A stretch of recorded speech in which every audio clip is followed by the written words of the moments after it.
Um prazer estar com você. Nós vamos, então, coordenar essa mesa. Eu sou Eduardo Mosca, sou do FDG. A mesa trata de avaliação, organização curricular e organização da pesquisa, novos padrões de governança e institucionalidade da universidade pública. Então, nós vamos começar com o Jailson de Terceira Andrade, que é professor do Departamento de Química e geral inorgânico do Instituto de Química da Universidade Federal de Paris, desde 1976 e atualmente professor titular. Jailson, novo secretário de Política de Programa de Pesquisa e Desenvolvimento do NCTI. Jailson é conselheiro da SPPC, CIDEP, da Academia Brasileira de Ciência e membro do Conselho Diretor do Painel Brasileiro de Mudanças Climáticas. Então, para falar do Jailson, tem 20 minutos.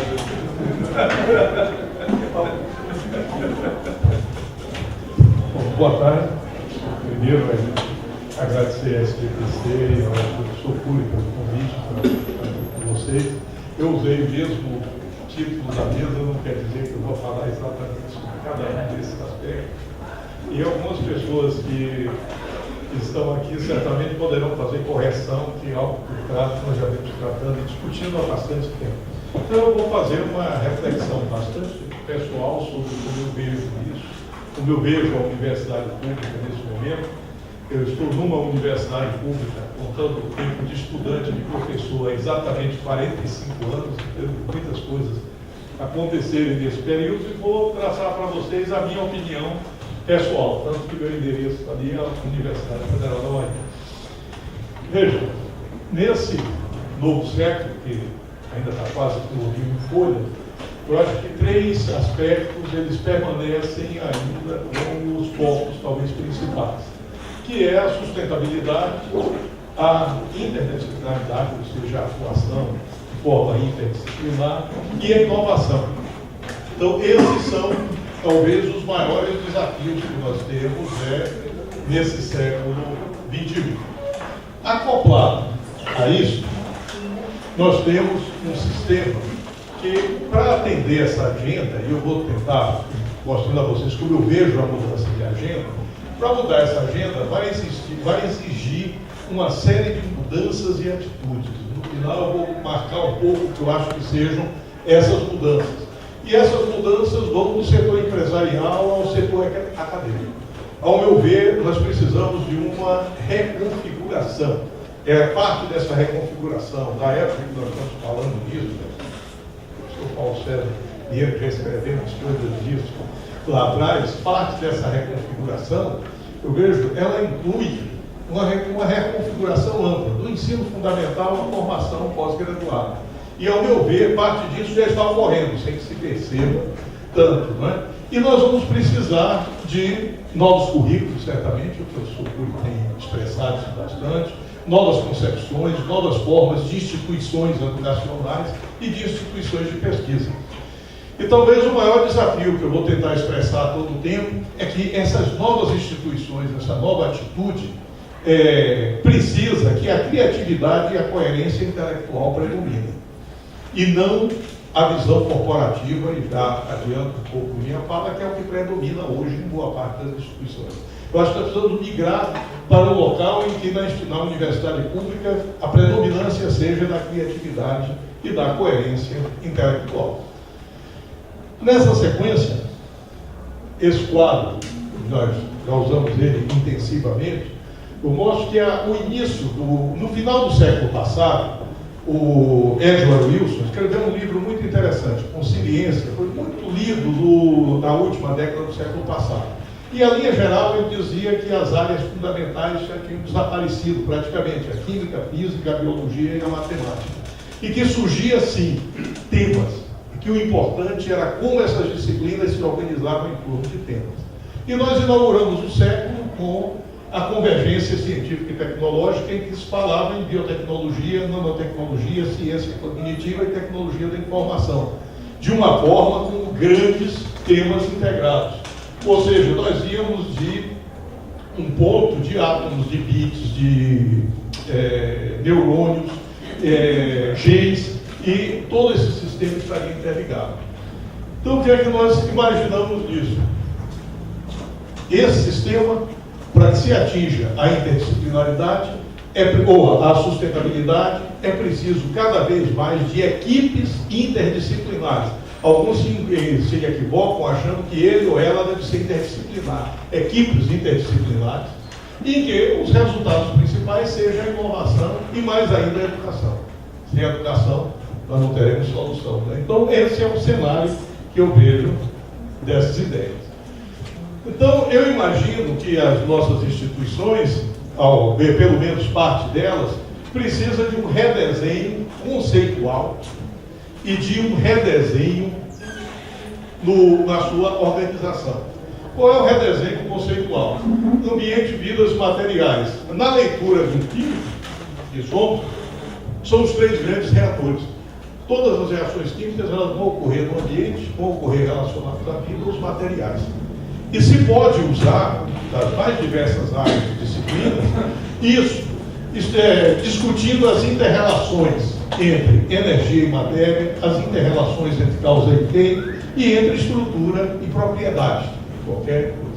Então, esse, para mim, é o grande foco que permite colocar e que permitirá um redesenho curricular, né, a parte desses conceitos.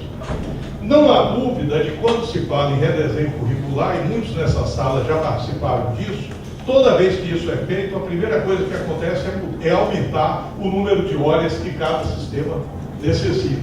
E eu acho que nós precisamos fazer o caminho reverso, estabelecer qual é o número máximo de horas que pode ser usado para determinados tipos de atividade e colocar as pessoas para pensarem como se organiza nesse número máximo e não sair aumentando o número de disciplinas indefinidamente, sem levar em conta que esse século, em relação ao início do passado, mudou bastante a forma de discutir, de ensinar e de se colocar.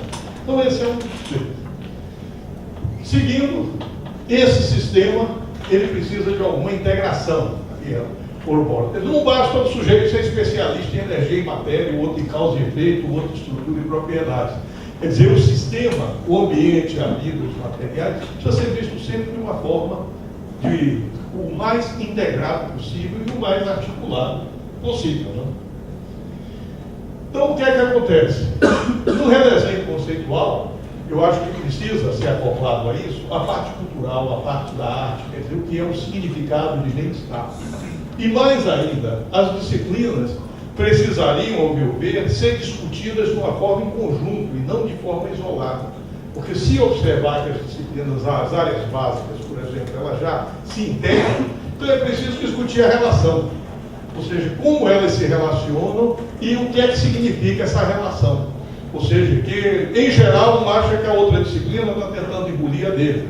Quando se você vai resolver problemas na vida real, quando aparece um problema num laboratório em qualquer lugar, o sujeito não diz eu estou com um problema de química, ou de química analítica, ou disso. Tem um problema, ele precisa de um conjunto de pessoas que ajudem a resolver esse problema. Nessa linha, nós precisamos de articulação e esforços na formação de pessoal em nível de graduação e pós-graduação, e algumas dessas iniciativas elas já ocorrem em áreas emergentes ou em áreas estratégicas. A forma como a universidade reage à emergência ou a uma necessidade estratégica é numa velocidade tamanha que quando ela toma pé da situação, o fato não é mais emergente ou a situação não é mais estratégica. Então é preciso, ao meu ver, conseguir se articular universidades, e hoje já ocorre, quer dizer, que se provoque uma articulação de uma forma ampla em que elas acabem se organizando para enfrentar esse sistema. Né? Então, é o caso. Agora, só que emergência e estratégia exige uma outra coisa que nós não temos muita capacidade para fazer, que é definir objetivo, determinar metas e determinar longevidade. Às vezes se começa um sistema que é emergente ou estratégia, e aqui está lá 20 anos, 30 anos depois, ninguém nem mais lembra porque foi criado. Quer dizer, em quanto tempo nós vamos fazer o quê? Qual é a entrega que esse sistema vai dar? Então, eu acho que isso requer um planejamento extremamente cuidadoso. De outro lado, as universidades públicas federais, elas passaram, em um determinado período, migraram da cátedra para os departamentos, mas a própria cópia dos departamentos não foi bem feita, então não observar o objetivo original. E hoje nós temos um sistema que é basicamente departamentos ou centros ou núcleos.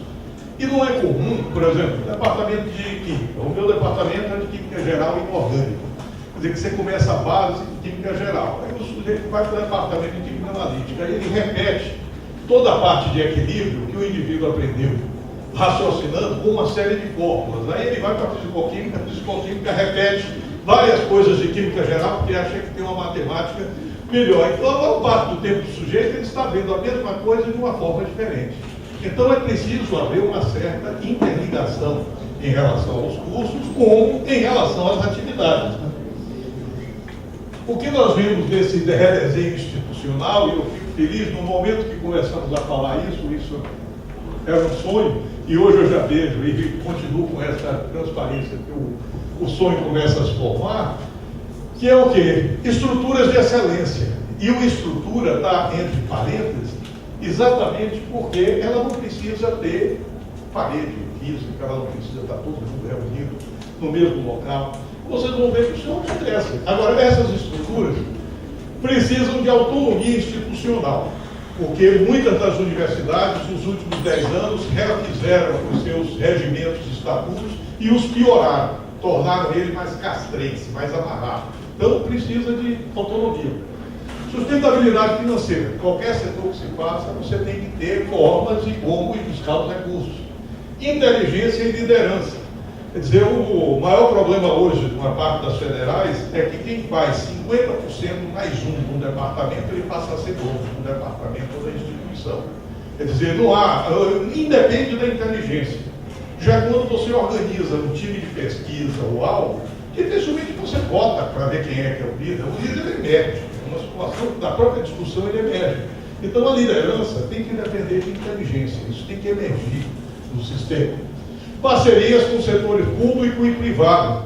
Ontem, inclusive, numa sessão aqui na SBPC, eu assisti pelo menos uma pessoa que, não vou citar bem quem, colocando resistência a uma lei que foi aprovada agora recentemente, que amplia o número de horas que alguém de dedicação exclusiva pode colocar em relação ao setor empresarial. Isso é um avanço incrível.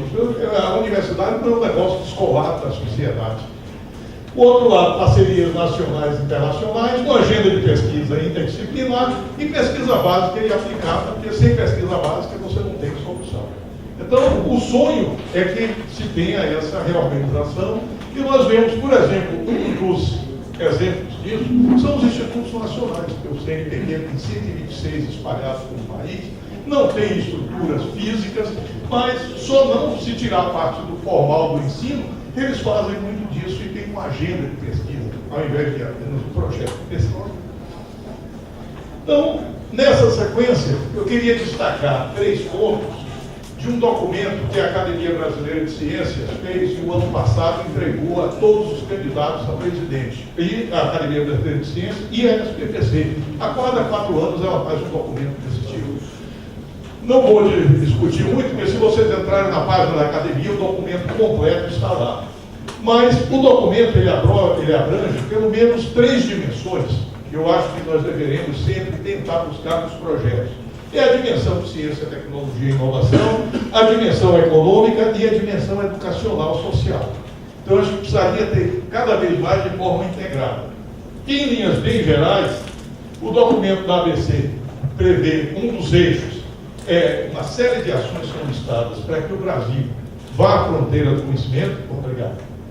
Segundo, agregação de valor às exportações, a produção e as exportações, que é uma questão nossa.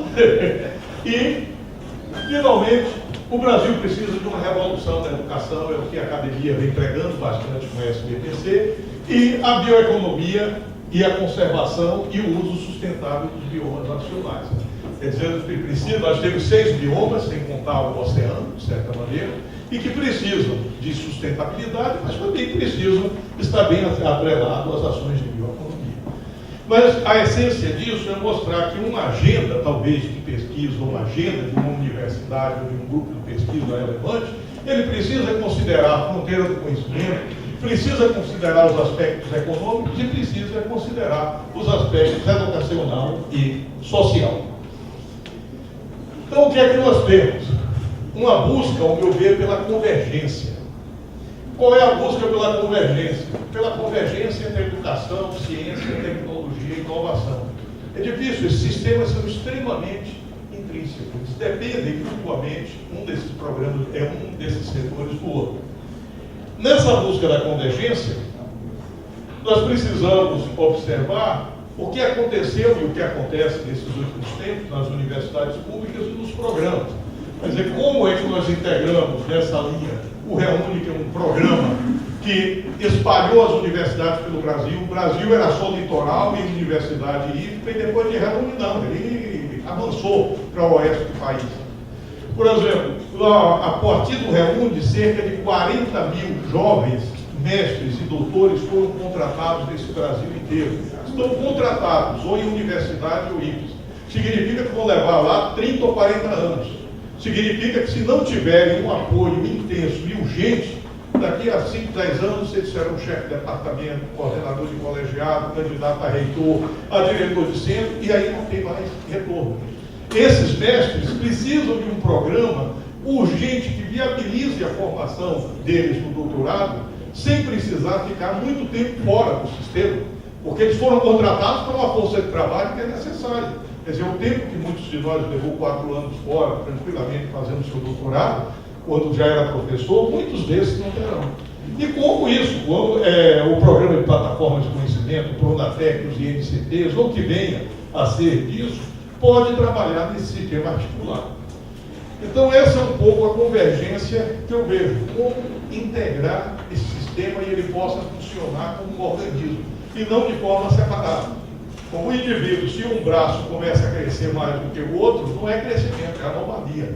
Então é preciso que o sistema tenha uma certa harmonia, né? Então, o que é que acontece por isso? Nós temos a busca da convergência, mas há uma divergência estabelecida no sistema. E há uma divergência entre emprego de professor e carreira docente. Uma coisa é carreira docente, outra coisa é o emprego de professor. Eu acho que nós precisamos do sindicato, sim, e o sindicato é para defender o nosso emprego de professor. Ele tem que estar lá, eu quero ter alguém que defenda meu emprego de professor. Agora, minha carreira docente, não.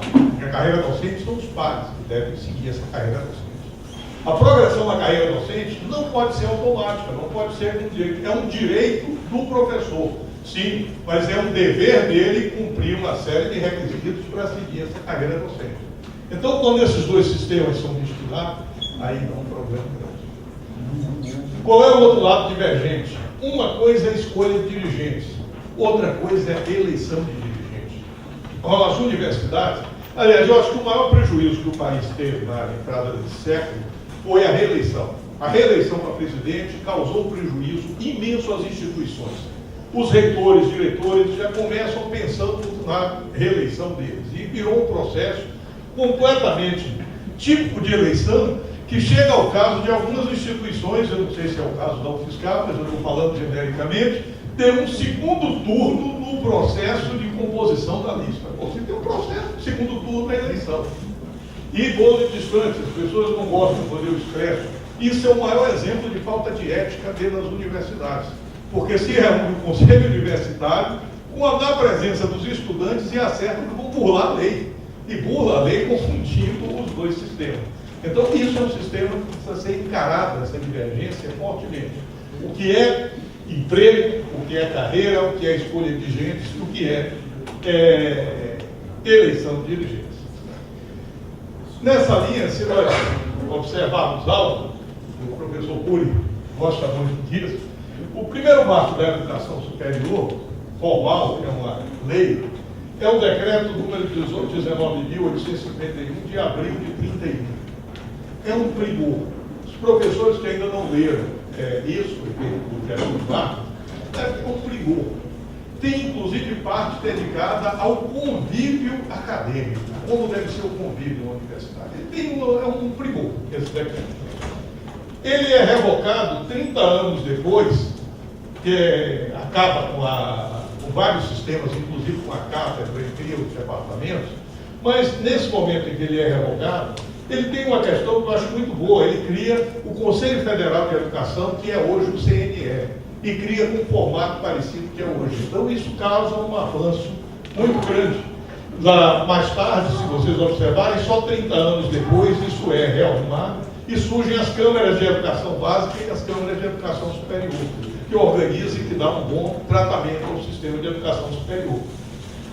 Observe que a palavra carreira do magistério, nessa legislação toda, ela só aparece no decreto 85.487 em dezembro de 80, em que o ministro era conhecido na época, os que já eram professores, era Rubão, o general da educação, que era o general Rubem Ludwig. Nesse decreto, cria um sonho, a carreira do magistério. A carreira do magistério é chamada de carreira de magistério, e esse decreto cria a dedicação exclusiva. Então, nesse momento, o professor passa a ter um status diferenciado, ele não precisa mais estar dando aula em vários locais. Você institui a dedicação exclusiva. Vê que antes disso o CNPq criou as bolsas de pesquisa como forma de dar um salário, uma dotação diferenciada, isso lá atrás na década de 70, aos docentes que atuavam em pesquisa para que não precisassem ficar pulando. A mudança de legislação é longe, mas aí eu acho que aqui um pouco atraso de legislação. A palavra é atraso. Esse decreto de 2013 é um decreto que misturou o emprego de professor com a carreira docente. Nós tínhamos uma questão básica, era preciso um acesso mais largo dos professores à carreira de professor titular. Isso era um problema que precisava ser ampliado.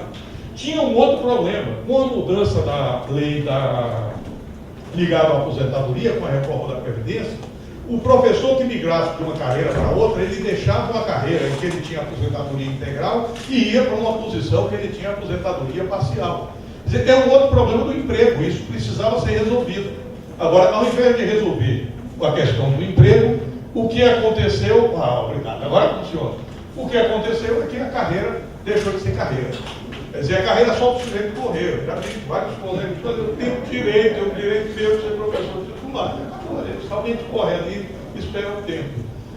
E o que é que aconteceu esse ano? Isso é 2011, mas foi a semana passada. Se vocês observarem, esse ano nós tivemos dois avanços. A emenda constitucional, em fevereiro, que coloca a ciência e tecnologia, a professora Helena falou isso com muita propriedade, como é que se diz, na Constituição, e entre um conjunto de leis aqui. Tem várias questões, uma delas aumenta o tamanho, ao invés de R$8.000, passa a R$300.000, que as universidades e as instituições de pesquisa podem comprar sem licitação, e amplia para 8 horas semanais o tempo que um docente em dedicação exclusiva, sem precisar sair da dedicação exclusiva, pode interagir com o setor empresarial. Olha, isso aqui ainda vai rodar. Vamos? Sim, não, já estou caminhando. Eu estou olhando aqui, 21 e 32. 33. Então, você veja, isso são avanços significativos. E, quer dizer, aqui, há muitos avanços significativos na direção da inovação e na direção desse século. Agora, é preciso, e caminhando para o final, 4 minutos, é preciso que esse sistema, a avaliação, a organização curricular, a organização da pesquisa, novos padrões de governança, tudo isso seja encarado de uma forma muito clara e bem discutida. Quer dizer, todas as universidades federais precisam ser universidades federais do mesmo modelo. Nós temos esse Brasil é imenso, é um continente. Nós precisamos discutir novas formas de organização. Todas elas têm que fazer sempre a mesma coisa. Nós não podemos ter um sistema diferenciado em função do ambiente daquela universidade. Eu acho que todas elas precisam ter uma boa formação e ter pesquisa, porque sem pesquisa não é universidade. As outras coisas nós podemos começar a discutir. Então nós temos um ponto, se pensa na independência, o que eu acho que não é bem o caso. Até a história da independência do Brasil, o outro dia eu conto para vocês, não foi em 7 de setembro de 22, foi em 2 de julho de 23, na Bahia.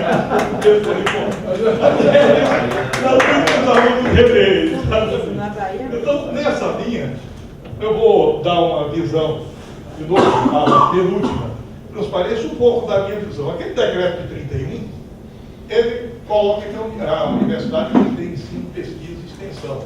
E até hoje, 1931, nós estamos em 2015. Imagine quantos anos. As universidades, o que são os reitores? Eu fico assustado quando eu vejo um reitor falando, ele não sabe o que é que significa cada uma dessas coisas. Ele não sabe o que é ensino. Ensino, o sujeito dá aula ou não dá. Acabou. Se ele não dá, o lugar dele não é universidade. Se ele dá, a segunda pergunta é, dá boas aulas ou não dá boas aulas? É isso aí, esse sistema é tranquilo. A pesquisa já é altamente regulada, a pesquisa se organiza. E a extensão, talvez, é o que, por não entender, ela aparece em vários desses sistemas e até hoje não foi bem entendida. Que extensão ocorre como decorrência de um excelente ensino e de uma excelente pesquisa. A extensão é fruto disso.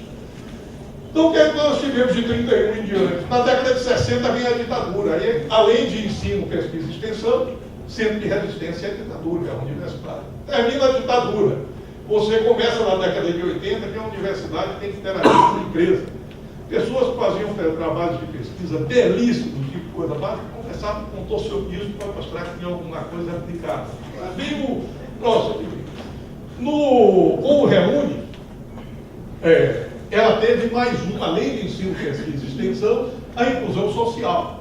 Então, todo um programa de inclusão social, que certamente as universidades são de todos. Então, isso foi um programa, mas aditivo à universidade. Não se mudou nada do sistema que vinha andando. Agora, a palavra de ordem é inovação. E o que já se começa a escutar esse ano é que a universidade precisa apoiar e atuar na educação básica. Quer dizer, esse sistema inteiro ele precisa realmente ser revisitado e ver no tempo como é que ele se ajusta ao ensino, pesquisa e extensão, que é a linha básica desse sistema.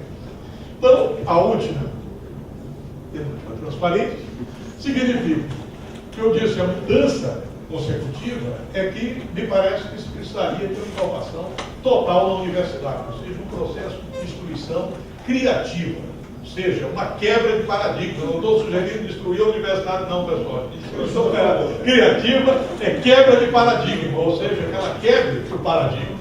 Ou seja, que nessa quebra de paradigma é preciso educar para inovar, mas é preciso, nessa quebra, inovar para educar. Nós precisamos inovar na parte de educação. Nós precisamos estabelecer conexões entre ciência e educação. Precisamos integrar ciência, tecnologia e inovação. E, sempre revisitando o passado, um editorial do Turno que teve, na época, uma grande repercussão e que até hoje eu acho que ele é atual. Nós precisamos pensar como cientista e agir como professor. Ou seja, todo professor não precisa ser cientista, mas ele precisa pensar como cientista, ele precisa conhecer o método científico. E, obrigado, estou pronto para discutir com vocês sobre isso.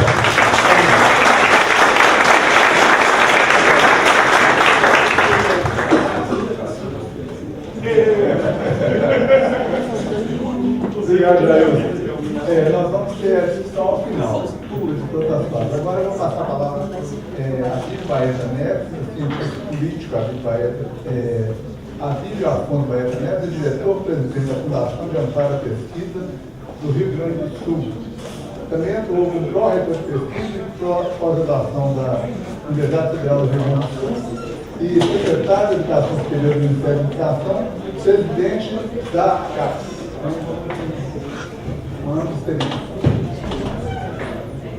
Muito obrigado. Muito obrigado pelo convite a SPC, ao Túlio. É sempre muito prazeroso poder participar da SPC de uma mesa com esse tema e com os colegas que hoje eu tenho aqui, o Cruz e o Jair. Eu vou fazer a minha intervenção numa outra direção bem distinta. A pergunta básica que eu gostaria de responder aqui é para onde vai o ensino de graduação? Cabe dentro do grande tema que nos foi proposto. E eu diria, basicamente, para vocês que nós hoje, no que diz respeito ao ensino de graduação, nós assistimos à emergência de um novo ensino. Vou falar primeiro em termos gerais, depois vou fazer uma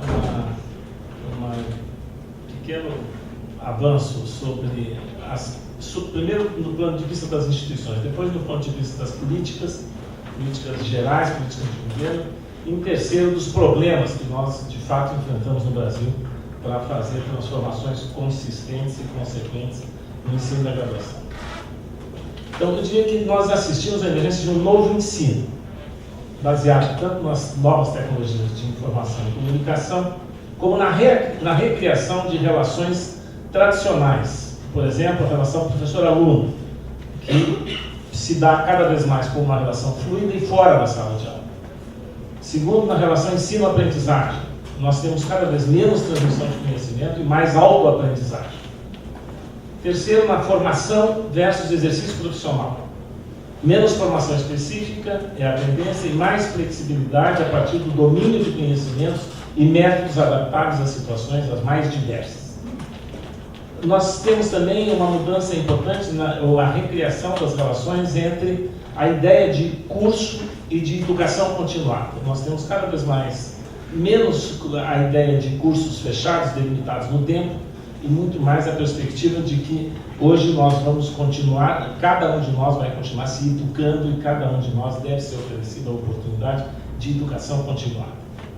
Nesse cenário, começa a ocorrer, evidentemente, uma profunda transformação da própria instituição de ensino superior, com impacto tanto na sua estrutura física, como nos procedimentos de trabalho e, mais importante, na concepção de sua missão e seus objetivos. Nós podemos nos perguntar já se está acontecendo isso no Brasil? Bom, isso é um outro problema. As instituições de ensino superior precisam ser mais inteligentes, compreender e dominar as tecnologias de informação e comunicação e investir em conhecimento sobre campos amplamente negligenciados. Por exemplo, o perfil da clientela em meio às transformações socioculturais que nós vivemos.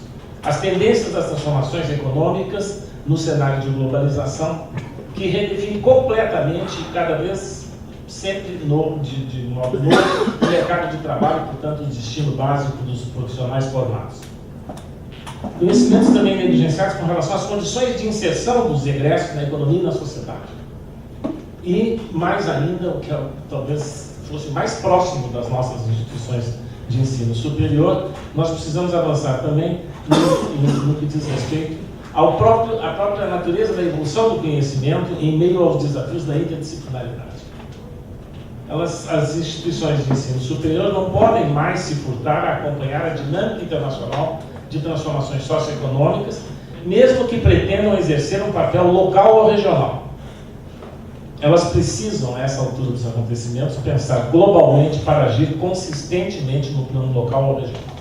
Ou seja, isoladamente nós não temos mais condições nem de conceber e nem de antever um papel significativo para as nossas instituições de ensino superior. Nós precisamos pensar esses papéis, ou este papel que cada uma atribui a si mesmo, em meio a uma ampla reflexão sobre o que está acontecendo e quais são as tendências globais nesse campo. Eu quero aqui fazer uma homenagem ao painel anterior. Nós tivemos uma experiência interessante de discussão entre realidade brasileira e experiências internacionais. Tínhamos a presença de um professor da Alemanha que fez uma apresentação muito importante, muito pertinente. Eu, às vezes, tenho a impressão que nós viajamos muito e compreendemos pouco do que vemos e do que experimentamos. Não fosse assim, não seriam tão quebradas as formas de recepção do que acontece em outros países, tanto em termos conceitualmente como em termos de experiência concreta, de compreensão da experiência e de compreensão do que de fato movem as iniciativas institucionais e de política, de modo mais geral, nos países exteriores. O Brasil, nós somos globais, cosmopolitas, internacionais, mas nós temos um diálogo que às vezes me parece muito quebrado com o que acontece de fato internacionalmente. No que diz respeito ao ensino de graduação, então, eu acho isso impressionante. Avanço aqui mais um comentário. Quer dizer, depois de 4, 5 anos de Ciência Sem Fronteira, seria desejável que as universidades tivessem aprendido um pouco mais com a experiência dos próprios estudantes. Há dificuldades de toda a ordem, talvez uma delas, inclusive, na própria natureza, no como o programa foi implementado, mas o fato é que universidades há nesse país que receberam já de volta centenas de estudantes com experiências muito importantes e que pouco se dedicaram a entender qual foi essa experiência que esses estudantes tiveram lá no exterior. Bom, mas então, essas são tendências importantes que dizem respeito, sobretudo, digamos assim, à dinâmica institucional. Nós deveríamos estar assistindo, essa é a minha ideia, deveríamos estar assistindo aqui no Brasil uma efervescência das nossas instituições de ensino superior, no que diz respeito ao ensino de graduação, que deveria talvez ser ainda mais dinâmica, mais intensa do que o que nós vivemos nos últimos anos com relação à construção da pós-graduação, estricto sensu. No plano das políticas gerais de ensino superior, nós também assistimos internacionalmente uma preocupação muito grande com alguns temas importantes. Os custos do ensino superior, isso não é uma preocupação só do Brasil. No painel anterior também mencionava-se aqui uma das metas do Plano Nacional de Educação dobrar, né? Chegar a 34% ou 33% o percentual de jovens entre 18 e 24 anos no ensino superior. Isso significaria dobrar a presença dos jovens entre 18 a 24 anos.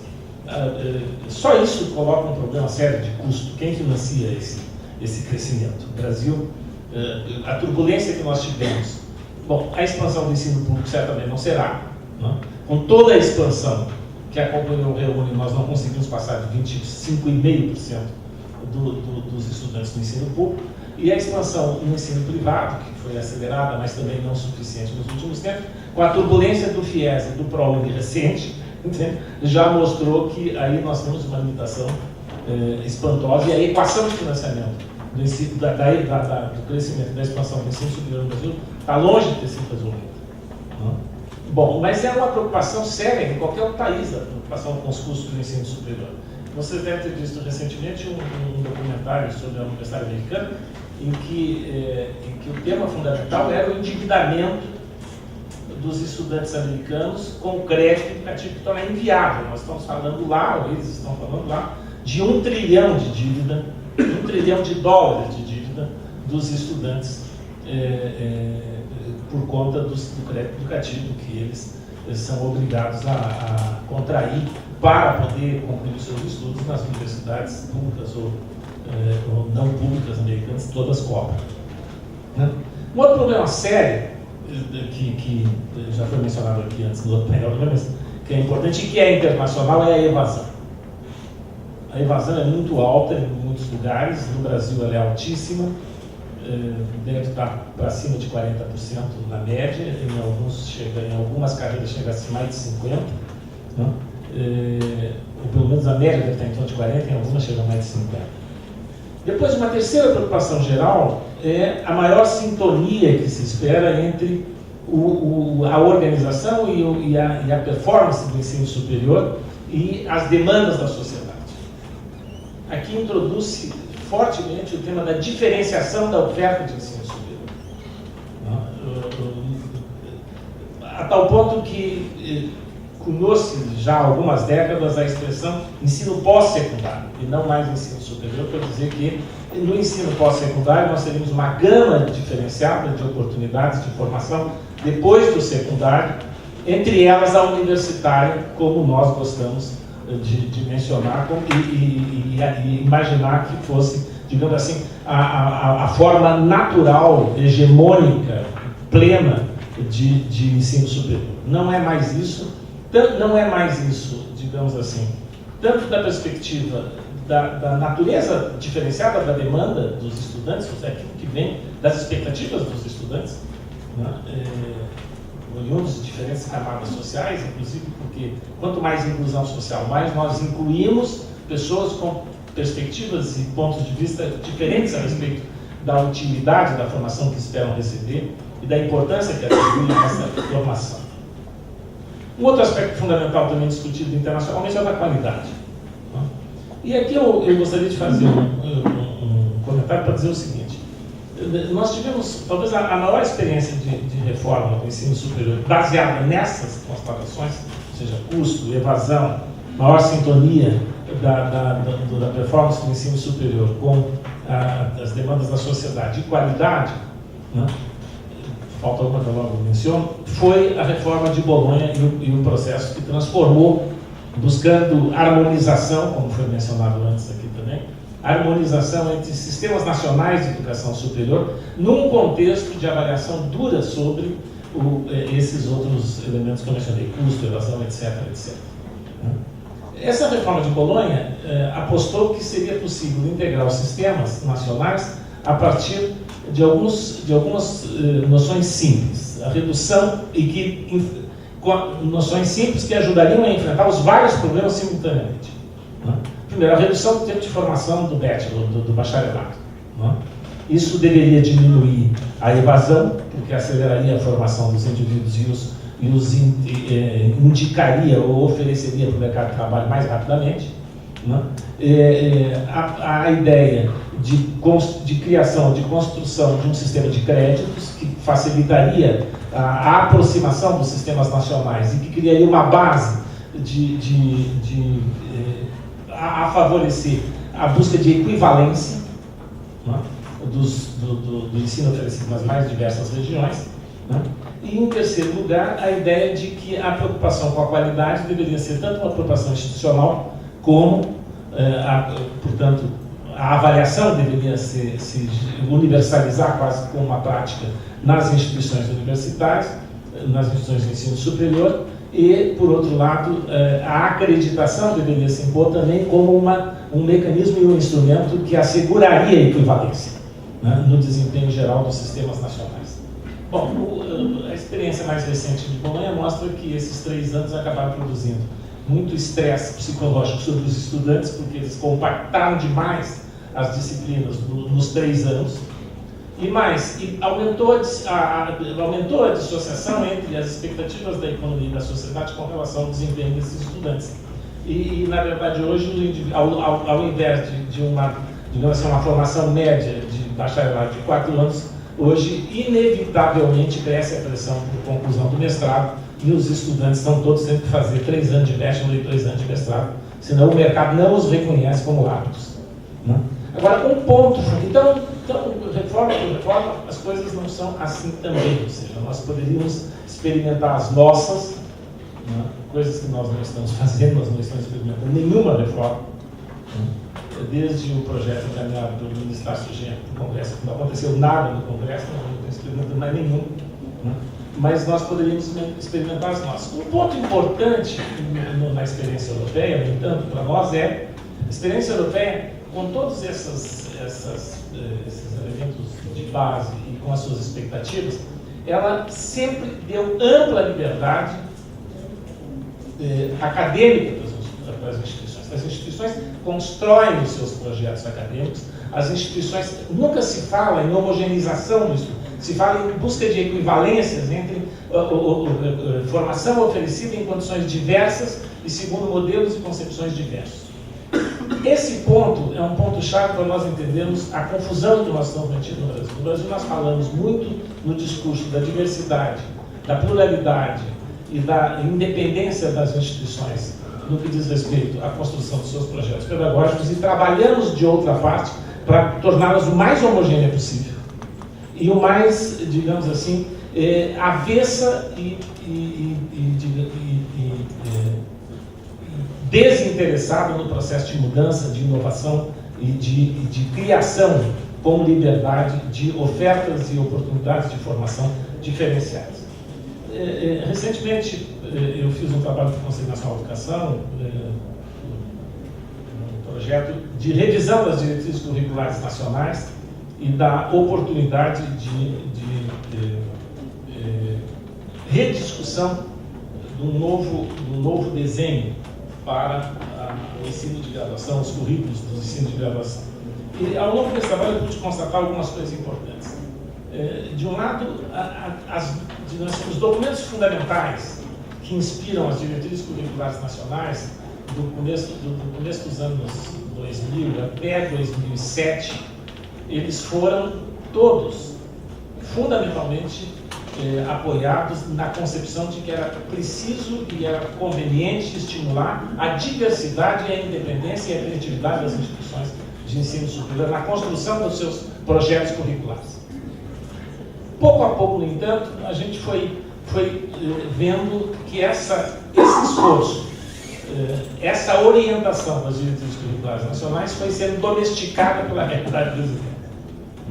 De um lado, pela pressão das corporações profissionais, haja vista que no Brasil praticamente todas as carreiras desembocam numa profissão e as profissões são regulamentadas legalmente. O diploma no Brasil é uma credencial para o exercício profissional, e à medida em que é uma credencial para o exercício profissional, os profissionais egressos passam a estar sobre, digamos assim, sob o controle das ordens e das corporações, que, em nome de regulamentar o desempenho, a qualidade do desempenho profissional no mercado, na verdade, voltam-se para buscam intervir diretamente no processo de formação do futuro profissional. Elas não atuam tanto sobre o exercício profissional no mercado, elas vão atuar sobre as instituições de ensino superior. Né? Isso se nota na evolução da regulamentação das diretrizes por carreira. Né? Algumas, por exemplo, na definição, algumas carreiras na definição do perfil do egresso desejado, chegaram a ter mais de uma página de itens sobre o perfil do egresso. Ou seja, uma clara demonstração de que era preciso amarrar completamente aquele perfil de egresso.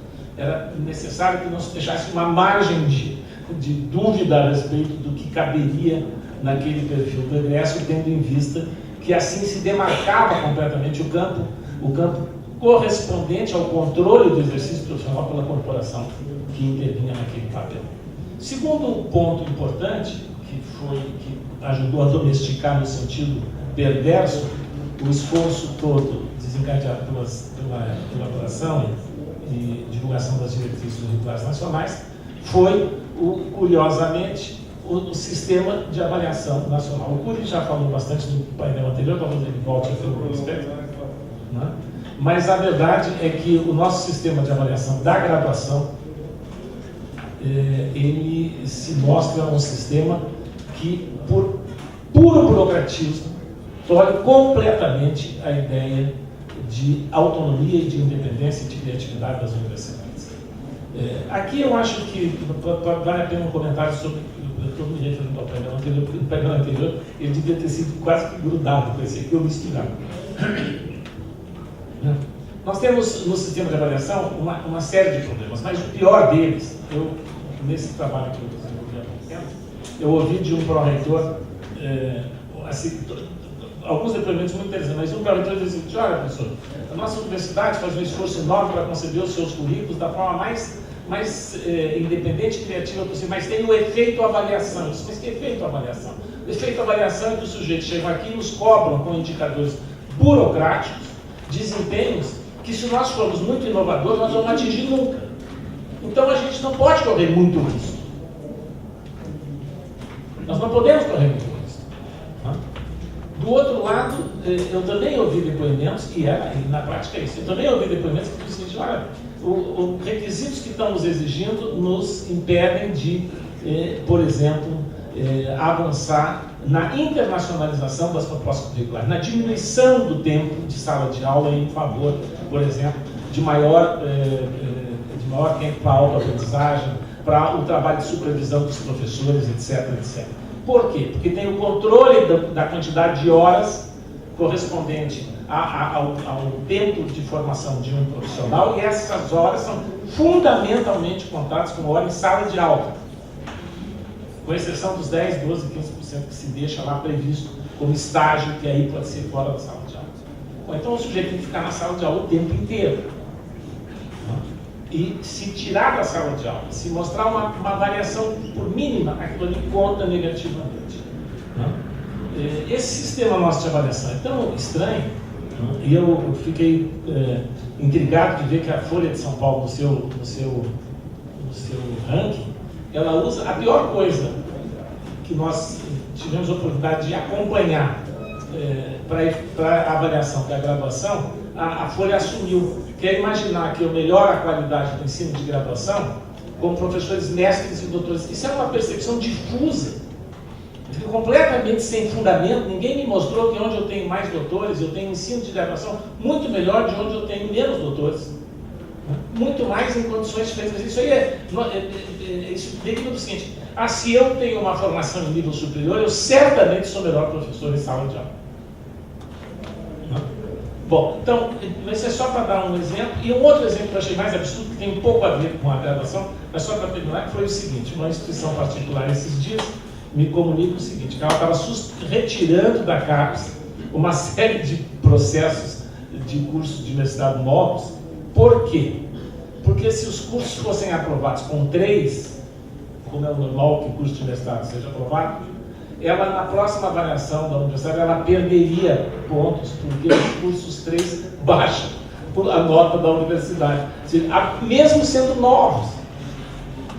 Mesmo sendo novos. Então, era mais interessante para ela ficar com uma ficção de nota, que é a nota, sei lá como é que é construída pelo isso mais aquilo, mais não sei o quê, entende? Do que avançar na pós-graduação e fazer esforço institucional de ampliar na sua pós-graduação e, portanto, de incorporar a ideia de pesquisa em mais áreas daquela atividade.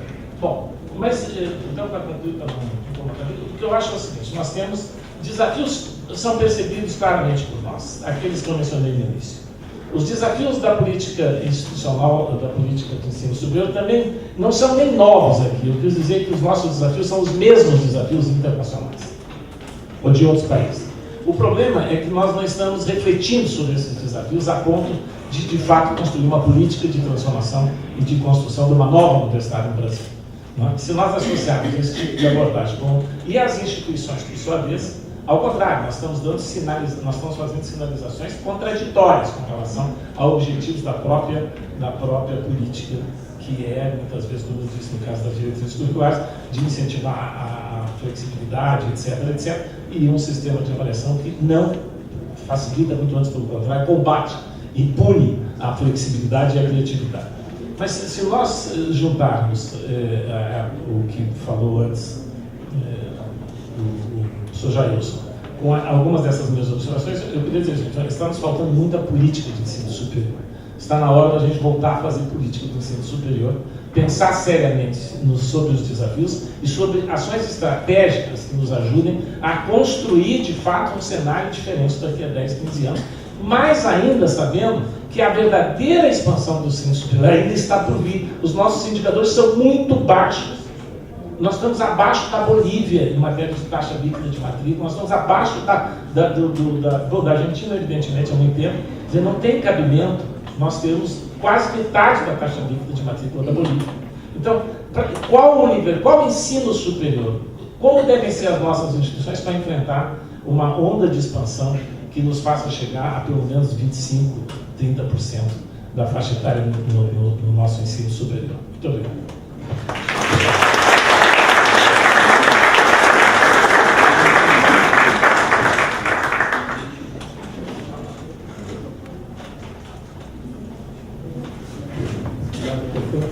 Nós vamos agora passar a palavra para Carlos Henrique Vitor Cruz. Vitor Cruz é diretor do Instituto de Química, corretor de pesquisa da Unicamp, corretor da Unicamp e presidente da FAPESP, e é membro da Academia Brasileira de Ciências e diretor científico da FAPESP.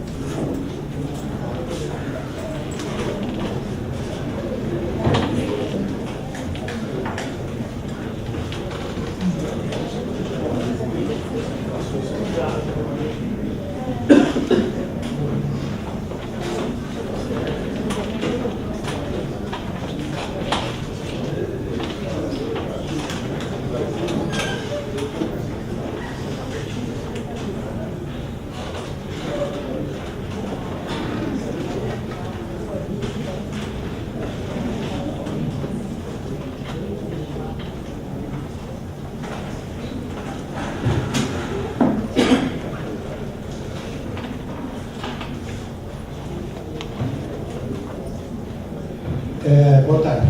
Muito obrigado por me convidarem para participar dessa discussão. E o tema que nos deram, quando nos convidaram, tinha todas essas palavras. E eu não consigo falar de todas essas palavras. Eu reduzi as palavras e fiz um pouco de contorção para falar desse assunto aqui, que é um assunto que me interessou entre aquelas palavras que estavam. Quer dizer, eu fiz uma Eu restringi, porque estavam pedindo para a gente falar da universidade pública, e eu restringi para falar das universidades públicas de pesquisa. São aquelas que têm intensidade de pesquisa suficientemente alta para a gente imaginá-las como lugares onde a existência da atividade de pesquisa, de alguma maneira, define a maneira como a universidade funciona e como ela se organiza, certo?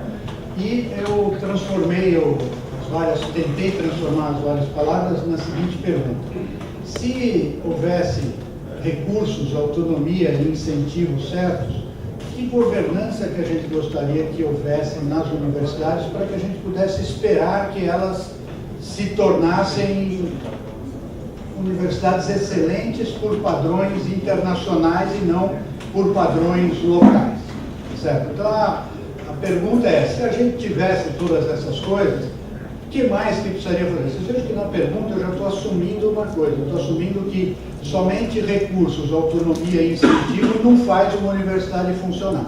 Então tem uma suposição aí e eu vou tentar mostrar para vocês que faz sentido essa suposição. Então, eu vou começar dizendo para vocês que as universidades públicas de pesquisa no Brasil têm feito coisas muito boas. Então, a minha argumentação aqui não é daquele tipo de argumentação que fala é tudo uma porcaria e se não fizer não sei o que não vai ficar bonito. A minha argumentação é diferente, porque o Brasil aprendeu a fazer certas coisas em universidade pública de pesquisa e tem feito bons resultados, mas cabe a gente perguntar como é que poderíamos fazer mais e melhores resultados. Então, a pergunta é do tipo mais e melhores, não é um desastre contra o paraíso, certo? Então, para ilustrar isso, eu pego aqui, por exemplo, uma coleção preguiçosa de capas de boas revistas científicas internacionais que destacam trabalhos feitos em universidades públicas aqui no Brasil, certo? Por um defeito profissional, como eu trabalho no FAPESP, eu vejo mais o que acontece nas universidades aqui em São Paulo, mas no Brasil tem também esses resultados. Então, são resultados importantes. A ciência na Universidade Pública de Pesquisa Brasileira evoluiu muito nos últimos 50, 60 anos, não só em termos da quantidade dos artigos científicos, mas evoluiu na qualidade desses trabalhos, na inserção internacional, evoluiu do ponto de vista do contato disso com a graduação e com a pós-graduação, que também faz então os estudantes saírem mais bem educados, com mais experiência em temas avançados e, ao mesmo tempo, o Brasil fez, usando ideias das universidades e gente educada nas universidades, fez coisas espetaculares. Uma das coisas espetaculares que eu gosto de destacar, porque eu acho que talvez seja a mais espetacular que o Brasil fez, foi esse assunto de um país industrializado que nem o Brasil ter metade da energia que é usada no país vindo de fonte renovável. Não tem nenhum país desenvolvido no mundo que tem isso, certo? Eles todos têm lá a média do mundo é 13%, a média da OECD é 7%.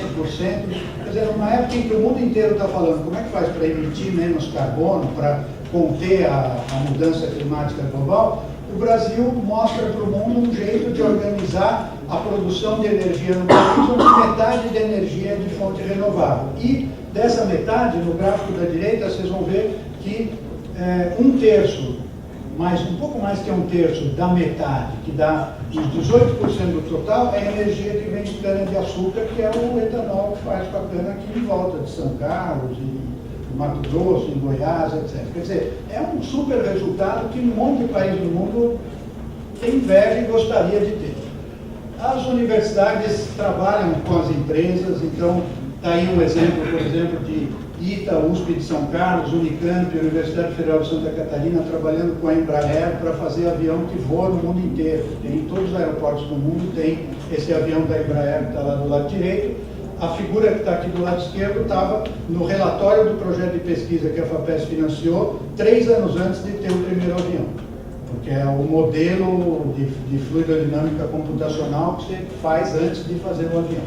As universidades têm uma razoável intensidade de interação com as empresas, nessas 3 aí, USP, Unesp e Unicamp, onde eu consegui medir, consegui ter os dados, porque um dos problemas das nossas universidades é que elas não cuidam muito bem de ter os dados sobre o seu funcionamento.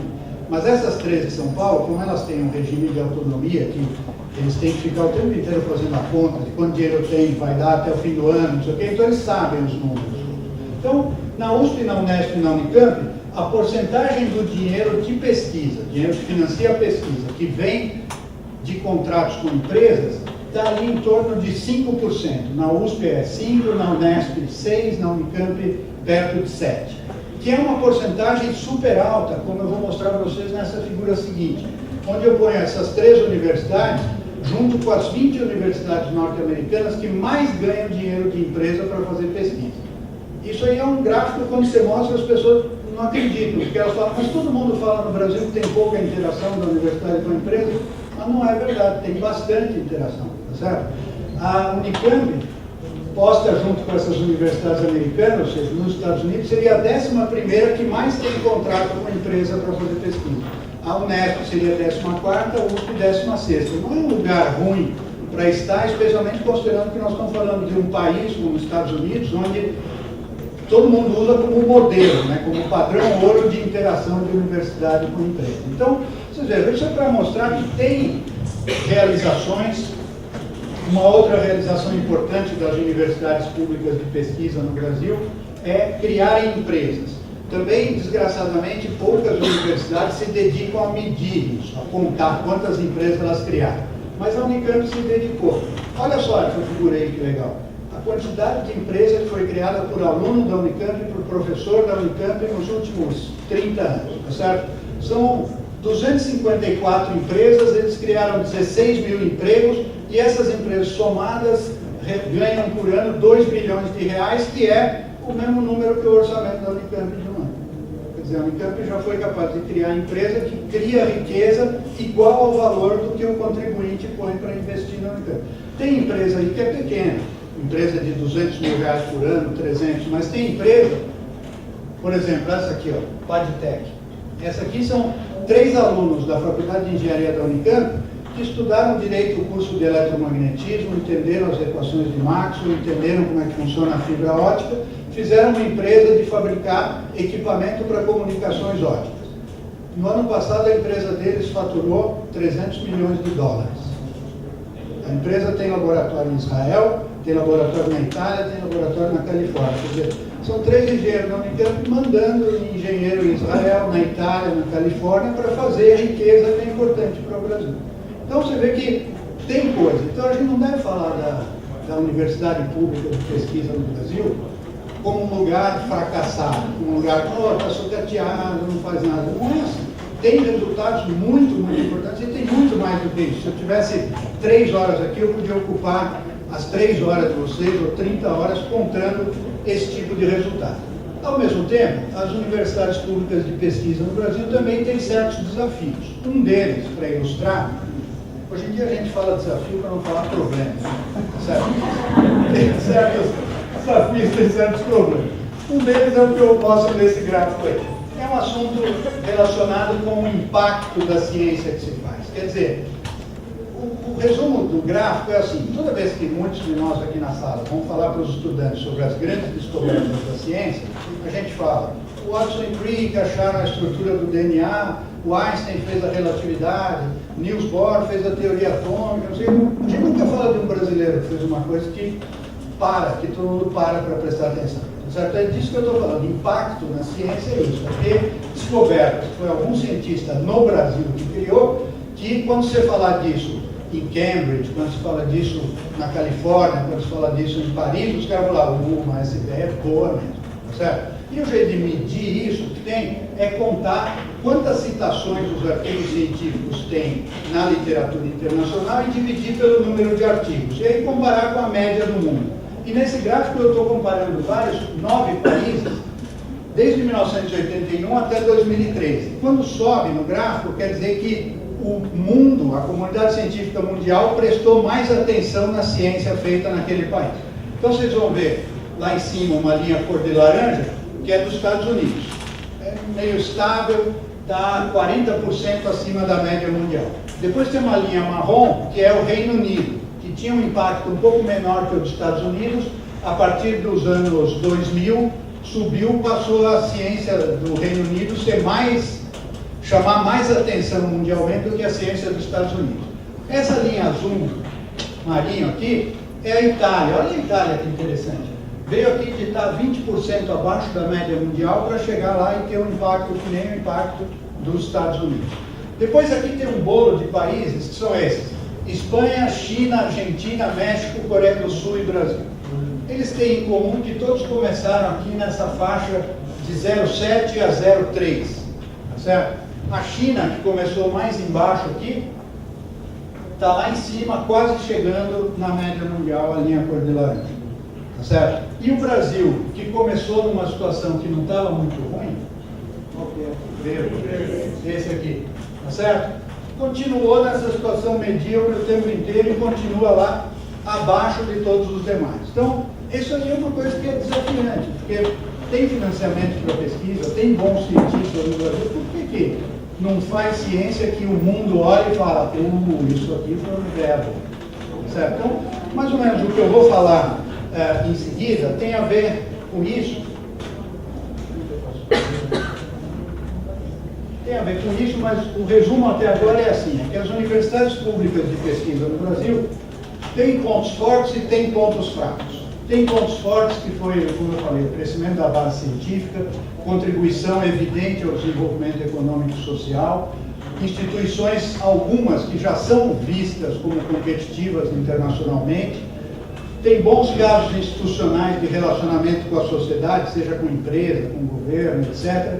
Um sistema, porque eu pus aqui esse negócio de autonomia e vinculação, porque no que eu vou falar em seguida, a autonomia vai ser uma parte importante do argumento sobre a governança. Então, esse sistema que foi feito em São Paulo de dar autonomia para as universidades e vincular as receitas à arrecadação do Estado, é uma coisa que permitiu às estaduais paulistas fazerem certas coisas que outras universidades do Brasil ainda não conseguiram fazer. Do lado dos pontos fracos, tem essa questão do limitado impacto internacional. Tem uma doença séria sobre corporativismo dentro das universidades, quer dizer, uma coisa delas olharem para si, olharem para a sua corporação e olharem pouco para a sociedade, olharem pouco para o Brasil, seja para as empresas, seja para o governo, seja para sindicatos, para quem quer que seja, mas para a sociedade brasileira, certo? O que levou a uma tendência a um certo isolamento, e não é à toa que hoje em dia, eu aposto que todos vocês sentem isso. Todo professor da universidade pública no Brasil sente que a sociedade ou seus representantes, que são o governo, estão infelizes com a performance da universidade. Estão o tempo inteiro reclamando. Por que não faz mais isso? Por que não faz mais aquilo? Precisa fazer mais excelência, mais inclusão, aceitar mais alunos. Acho que o Jailson mostrou uma lista que era tudo o que se esperava das universidades, certo? Então tem essa dificuldade. Tem também, eu noto, nas universidades públicas de pesquisa no Brasil, uma certa relutância em adotar referenciais acadêmicos que sejam mais universais. Em vez de ser a melhor do Butantan, a melhor de Ribeirão Preto, que seja a melhor do mundo. Certo? Quer dizer, olhar para o mundo como referencial de qualidade. E tem uma instabilidade horrorosa no financiamento, como é só ver o que está acontecendo nesse ano. Certo? Então, essa situação toda, eu fui procurar e daqui para frente eu vou falar de coisas que eu aprendi nesse artigo que é super interessante. Esse pesquisador, o economista, Philippe Aguillon, e mais essa equipe, trabalharam nesse paper sobre a governança e a performance de universidades de pesquisa. Que evidências se pode aprender do caso da Europa e dos Estados Unidos? Quer dizer, é mais ou menos um paper que tenta identificar quais são os determinantes da excelência de uma universidade quando você fala da organização dela e quando você fala da maneira como ela se relaciona com o governo, certo? E eles foram fazer isso com metodologia usada muito em economia, que é essa de tentar procurar correlações entre coisas, certo? Nesse link aqui vocês podem baixar o paper sem nenhum. Então, eles começaram usando aqui letras pequenas ali, mas eu conto para vocês se for relevante ali embaixo. Eles começaram usando esse ranking dos chineses, aquele do Xangai, e foram olhando país por país. Aquele país que tem a coluna mais alta é uma medida de quantas universidades tem que aparecem entre as melhores do ranking. Então, quando tiver uma barra alta, significa que tem muitas universidades entre as melhores. Quando tiver uma barra baixa, tem poucas universidades entre as melhores. A primeira barrinha lá é dos Estados Unidos, a segunda é da Europa. Da Europa, corrigida em tamanho, como se a Europa fosse um lugar com a mesma população que os Estados Unidos. 300 milhões de habitantes. Tem mais ou menos uma correção que é quase igual a uma. E o que chateou esses autores, que são todos europeus, foi: por que a barrinha da Europa é menor que a barrinha dos Estados Unidos nessa figura aí? Por que a Europa não consegue ter tantas universidades entre as melhores do mundo, segundo esse ranking? Que não quer dizer que esse ranking diga que é de verdade a melhor do mundo. Mas eles aceitaram que diz alguma coisa que faz sentido, certo? E aí vão descendo os países aqui. O Brasil, que vocês devem estar procurando aí, está aqui, ó, certo? Está aqui. Até que não é uma posição muito vergonhosa, está na frente da Rússia, Singapura, África do Sul, Irlanda, etc. Mas seria bom se a gente conseguisse ter mais universidades do Brasil listadas nesse tipo de coisa. Então, no trabalho do Aghion e dos colegas dele, eles desenvolvem essa ideia aqui a partir isso aí é quase a conclusão do trabalho, mas é assim: tem três coisas que eles acham que precisa acontecer para a universidade conseguir atingir um certo grau de excelência. Atingir de um jeito sustentável, que é ter meios, ter autonomia e ter incentivos. Incentivo significa a universidade viver num sistema onde as coisas que ela vai fazer são incentivadas para buscar a excelência. Quer dizer, se a universidade contratar um professor melhor, ela acha que ela vai ganhar um benefício mais para adiante. E não que ela vai ser tratada igual a todas as outras, inclusive aquelas que não contrataram um professor melhor. Certo? Então, o incentivo é nesse sentido. Então, esse tripé aí do qual ele está falando, que tem autonomia, tem meios e tem os incentivos, é que me levou àquele título que eu mostrei para vocês, que era: se a gente tiver dinheiro, se tiver autonomia, se tiver capacidade, que estrutura de universidade poderia nos levar numa direção mais favorável. Por exemplo, um dos argumentos deles é essa figura aí, onde ele mostra eixo vertical, o resultado, a performance da universidade daquele país que tem aí, né, da universidade, aliás, de cada universidade, naquele ranking dos chineses, é o eixo vertical. E a performance é assim: se ela tiver um número mais alto, significa que ela está nas primeiras posições. É como você fazer 500 menos a classificação. Então, a que estava em primeiro lugar fica em 499. Certo? Então, mais alto é melhor. E aqui no eixo horizontal é um índice de autonomia que eles definiram para a universidade, olhando coisas como: a universidade pode contratar e demitir do jeito que quiser ou está sujeita à lei do funcionalismo público daquele país? A universidade pode comprar coisas e vender coisas ou está sujeita a restrições que são de fora da universidade? A universidade pode licenciar a propriedade intelectual ou não pode licenciar a propriedade intelectual? E várias outras coisas relacionadas com isso. Mas fica claro aí que tem uma tendência de ter melhor performance quando tem mais autonomia. Um outro gráfico que aparece lá no trabalho deles é: aí para estados dos Estados Unidos, são 50 estados norte-americanos, no eixo vertical, resultado, do mesmo jeito que eu expliquei antes. E no eixo horizontal, quanto mais as universidades têm amor pela isonomia. Isonomia significa todos os professores titulares ganham o mesmo salário, todos os professores adjuntos ganham o mesmo salário. Certo? Então, quanto mais elas tiverem amor pela isonomia, menos performance elas têm, porque elas têm menos capacidade de premiar e de incentivar quem está fazendo direito. Esse é o argumento que eles apresentam aí. Então, o último ponto, mas o trabalho deles tem muitas outras coisas interessantes.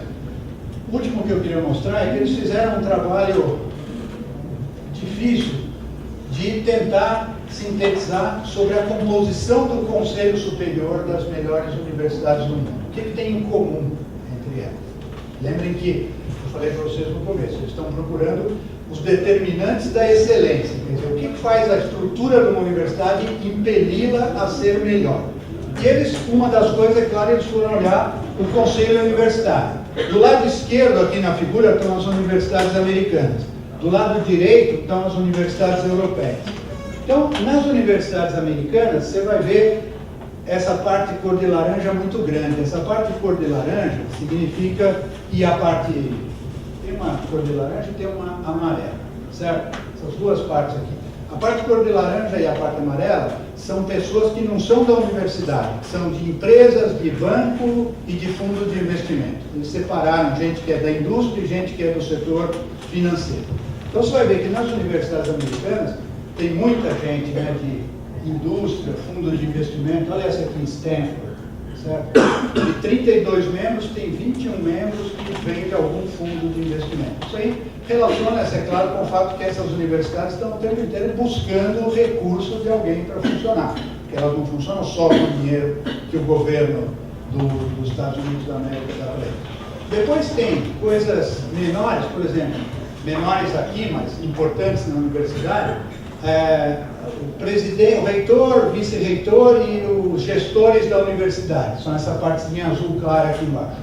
Certo? Então, isso aqui é assim, a burocracia acadêmica da universidade. São esses aqui de baixo. Estudantes. São essa parte mais escura aqui. Na Universidade de Chicago nem tem. Na Universidade de Princeton tem, acho que é um ali, em 45. Stanford não tem. Califórnia, 2. Certo? Columbia, nenhum. Cambridge é onde tem bastante estudante ali no conselho universitário. Certo? Então você veja, tem alguma coisa que a gente aprende olhando esse gráfico aí e comparando com o que a gente está acostumado a ver nas universidades aqui no Brasil. Veja, diferente não quer dizer, eu não estou querendo dizer que é melhor ou que é pior, mas de algum jeito essas universidades conseguiram prosperar e as nossas estão escorregando. Então é bom a gente ver tudo que todo mundo está fazendo para ver que ideia que a gente pode usar e que ideia que a gente não quer usar, certo?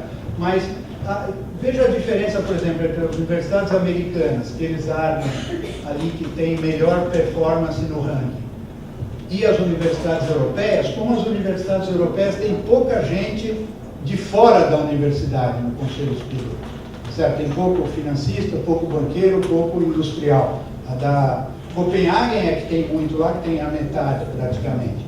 Mas Cambridge e Oxford, que são excelentes universidades, não tem. Certo? Então, quer dizer, de novo, insisto nisso, quando a gente estuda uma coisa, a gente está querendo aprender, a gente não está querendo copiar. A maior parte de vocês são cientistas, quando você lê o paper dos seus colegas, você não quer copiar aquilo, você quer aprender e achar uma ideia lá dentro. Eu estou mostrando para vocês uma ideia. Não tem, porque não é que você não pode fazer um argumento que automaticamente ter muito financista faz a universidade ser melhor, porque Cambridge e Oxford não tem nenhum e são excelentes. Como é que a gente entende essa multidimensionalidade para pensar nas nossas universidades? Bom, eu vou terminar, esse é o meu último slide, eu estou no tempo ainda. O meu último slide, mas que é o seguinte, aí é uma espécie de um desafio para o Brasil. Quer dizer, para a gente ter universidades excelentes, é preciso que o país queira ter universidades excelentes. Não adianta ter um monte de universidade e falar, bom, tá bom, nós damos para vocês aí o dinheiro, vai aumentar, vai fazer um programa que a presidente inventa, vai ter recurso aqui, vai ter ali, e esperar que automaticamente aconteça. Nenhum país do mundo acredita nisso desse jeito, exceto talvez, hoje em dia, os Estados Unidos da América, que é um país que deixa as universidades seguirem, mas eles já estão num ponto em que todo mundo quer copiar as universidades americanas.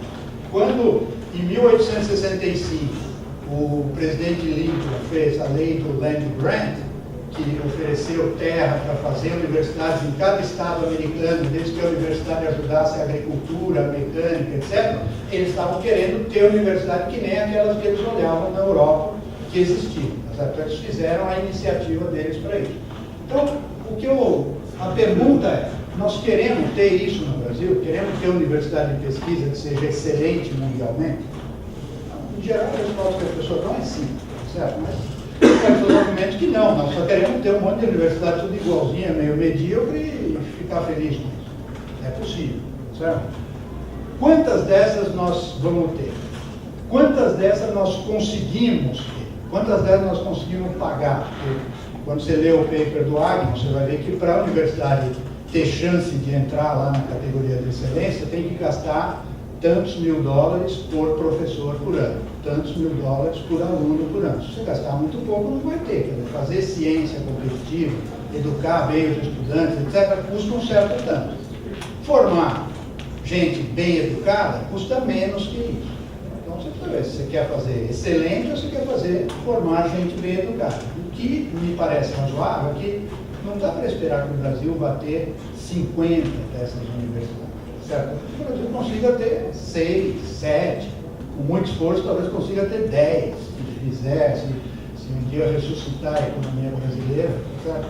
Talvez a gente consiga, mas custa dinheiro e custa gente, porque tem que ter gente que sabe fazer aquilo funcionar.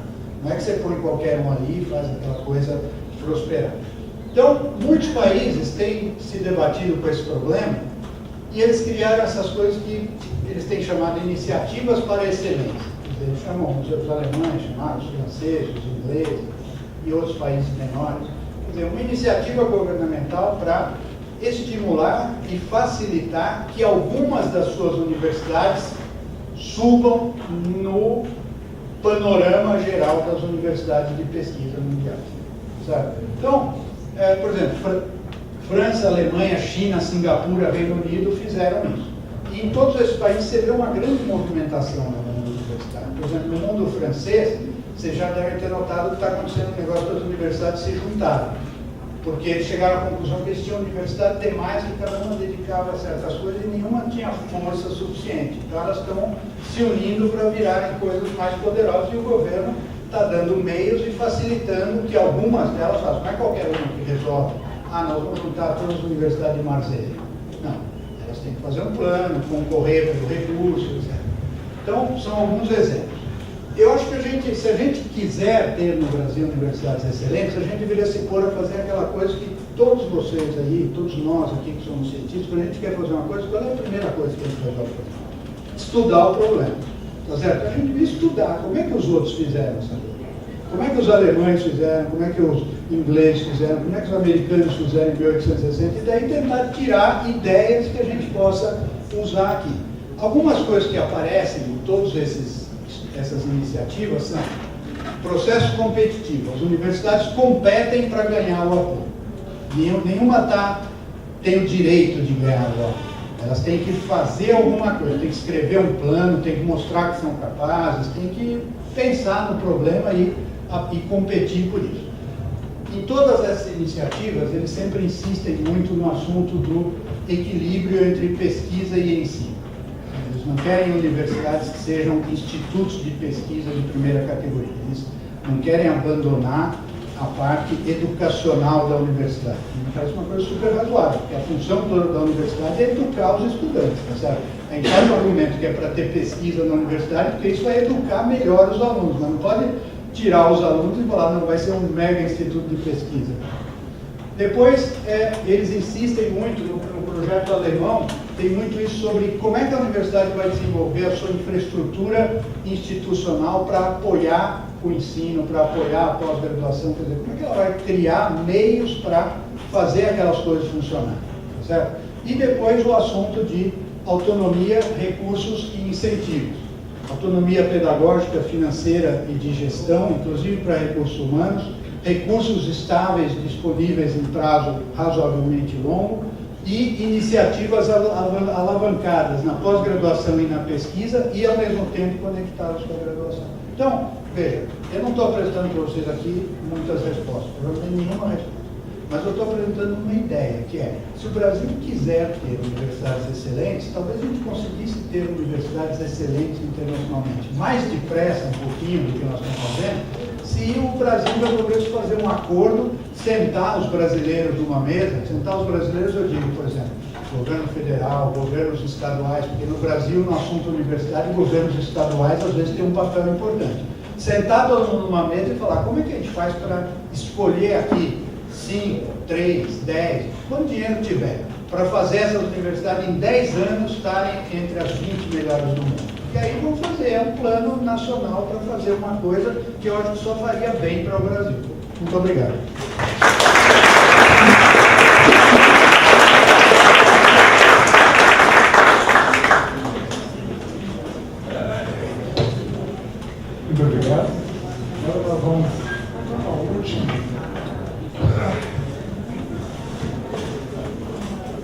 O último palestrante do dia, que era o Dr. Roberto Lígia Cury. Ele é sociólogo e desde 2012 é conselheiro do Conselho Nacional de Educação, sindicato SPTC, ABC, SPN e SPC. Ele exerceu diversas funções públicas e eu vou destacar apenas algumas ligadas à ciência e tecnologia. Ele foi chefe de gabinete de assessor especial do presidente do CNPq, em Campinas foi secretário de presidente da CIATEC, Companhia Municipal de Desenvolvimento Polo Tecnológico de Campinas. No Estado de São Paulo foi diretor-geral de Ciência e Tecnologia da Secretaria de Ciência, Tecnologia e Desenvolvimento Econômico, foi reitor do Centro Universitário Rio. Obrigado.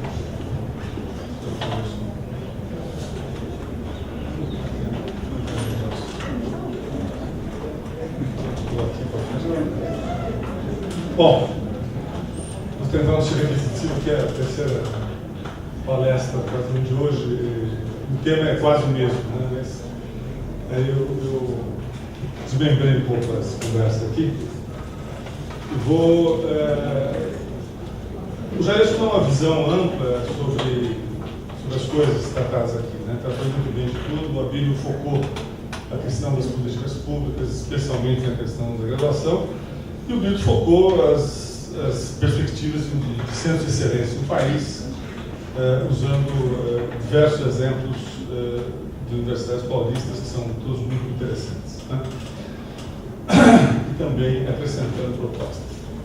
Eu vou falar um pouco sobre o que eu vinha falando, né? Mas de outra forma, talvez, completar, que é o olhar da política pública sobre a perspectiva do tempo. Governança, avaliação e desenvolvimento acadêmico. Tá certo? A primeira coisa que eu quero pontuar é que é muito difícil nós organizarmos políticas públicas só olhando os bons exemplos. Porque os bons exemplos, muitas vezes, são pedaços de universidades. E não expressam governança, expressam iniciativas docentes de qualidade, expressam gerações que foram formadas em ambientes muito privilegiados e que ajudaram a construir projetos e programas de relevância. Mas eu me pergunto, eles ajudaram a transformar e a reconstruir e atualizar a universidade onde eles atuam? Essa para mim é uma questão inquietante, né? Vendo todos os bons exemplos, eu conheço diversos outros, todos nós conhecemos, né? Não se trata de atacá-los, por favor, né? E nem se trata de restringir a perspectiva do alcance até agora, não só de boas e muitas políticas públicas criadas. Se trata de nós verificarmos quais são os limites que vivemos atualmente, o que precisamos avançar esses limites. Será que é fazer mais do que já vem fazendo? Será que é pegar um estudo de química da Unicamp e decuplicá-lo? Mas é possível decuplicar o estudo de química da Unicamp, que é responsável por, talvez, o Brito foi reitor, você sabe dizer isso melhor que eu, mas talvez um quinto, um sexto, é uma produção razoável. O estudo de física é uma produção razoável. Né? Mas dá para decuplicar? Não dá. Não dá porque as carreiras que vêm, elas não conseguem reproduzir o ritmo das carreiras que estão. Esse processo de formação e de atualização da comunidade, da pesquisa, etc., depende cada vez mais do padrão de profissionalidade do posto. Né? E as gerações que estavam, elas fizeram um trabalho imenso, mas elas conseguiram transferir personalidade no seu trabalho, ou elas tiveram que lutar contra a personalidade vigente para conquistar os seus espaços. Elas foram apoiadas pela universidade, francamente, tiveram espaços amplos para conquistar, ou foi um processo de fato de conquista, de senso e tensão? São questões que eu me coloco quando imagino, desde o Conselho Nacional de Educação, né, o órgão que eu habito frequentemente, qual é a melhor política pública a ser desenhada. A primeira questão que me ocorre é que todas as políticas públicas do Estado, e todas elas que hoje acrescentam regularidade, estímulo e incentivo ao desenvolvimento da educação superior no Brasil, dependem e dependeram da expansão. Quer dizer, a política pública brasileira é formada e organizada a partir da expansão. E esse é um universo um pouco distinto daqueles que a gente já conhece de bons exemplos, aqui de São Carlos, da FMG, talvez, de Pernambuco. Né? Mas são pedaços dessas universidades que dão bons exemplos. Agora, evidentemente, o movimento da política pública baseado na avaliação, e a avaliação foi toda construída no país, desde 1997, que é quando ela sistematicamente se desenvolve, a partir da expansão, a partir da necessidade de expansão do sistema. Não é? Ela não foi construída a partir da reflexão acerca das instituições em funcionamento. Ela não foi uma reflexão profunda acerca dos limites das instituições em funcionamento ou dos limites que a institucionalidade presente nas universidades de excelência ou nas outras vivenciava. A avaliação como instrumento de política pública, não é, do Estado brasileiro foi construída a partir da expansão.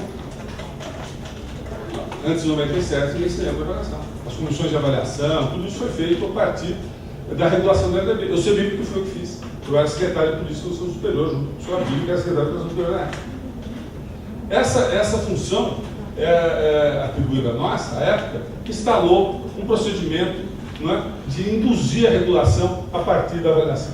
E essa regulação passou a considerar 3 grandes níveis de expectativa de expansão. Mas aí foi transferido não só para a expansão, mas para a confirmação das instituições existentes, a sua perspectiva de continuidade do ponto de vista regulatório. Estou aqui mudando de assunto um pouco em relação à avaliação anterior. Né?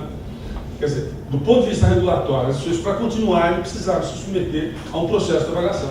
Porque também o ato regulatório, reconhecer um curso, renovar um credenciamento de uma instituição, públicas e privadas passam por isso, e públicas e privadas são submetidas ao Ministério da Educação para isso. Não é? E a consequência desse processo não é pequena, atinge fortemente, inclusive, os grupos excelentes. Atinge fortemente os grupos excelentes. Nessa medida, currículo, carreiras e infraestrutura foram os principais focos do processo avaliativo. Mas não foi visto, esses 3, digamos assim, segmentos, não foram vistos de maneira simples, tá certo? O currículo foi padronizado e padronizou-se o currículo para efetivar-se a avaliação. A avaliação contribuiu com os currículos a partir de uma padronização que fez para a avaliação ter consequência ou ter efetividade nacional. Ela não teve efetividade nacional, ela não teve eficiência nacional, ela não foi eficaz, mas ela padronizou os currículos. As carreiras, igualmente, foram censitarizadas, tá certo? Simplesmente se contava tempo integral e titulação no processo avaliativo. E a infraestrutura foi também normatizada em standards, que eram os mínimos necessários para o trabalho acadêmico. Ela jamais foi complexa a ponto de enfrentar um limite de conquista de excelência ou de pesquisa avançada numa instituição. Nenhuma instituição que foi avaliada pelo Ministério da Educação sofre desse mal, não é? de receber uma comissão de avaliação e questionar se o laboratório, né, do professor Paulo César tem consequências futuras ou tem condições de reproduzir a pesquisa dele por mais 10 anos. Né? Não, pelo contrário, eles vão na graduação, olham assim no geral, não é? E no caso da pós-graduação, a visita não é feita. Portanto, o professor Paulo César, posso estar enganado, nunca foi avaliado pelo visto da sua infraestrutura, dos limites da sua infraestrutura e das suas necessidades. Foi, professor Paulo César? Não, foi. Então, essa é uma questão, do meu ponto de vista, essencial, não é? Que nós temos que enfrentar. E nós temos que identificar, portanto, a avaliação como uma política indutora da governança. Se a avaliação foi constituída a partir da expansão, e se a expansão nos levou mais ou menos a esse quadro aqui, tá certo? Que eu já passei de manhã, nós vemos que a expansão também levou a limites importantes. Ela fez com que a região sudeste, né, concentrasse matrículas, que a região norte ainda tivesse um baixo padrão de matrícula, né, que as fronteiras não fossem ocupadas, que a diversidade advinda do processo também de avaliação e regulação, como educação à distância, não conquistasse espaço de expansão adequado em áreas onde ela seria mais útil, mas não, ela concorre com vários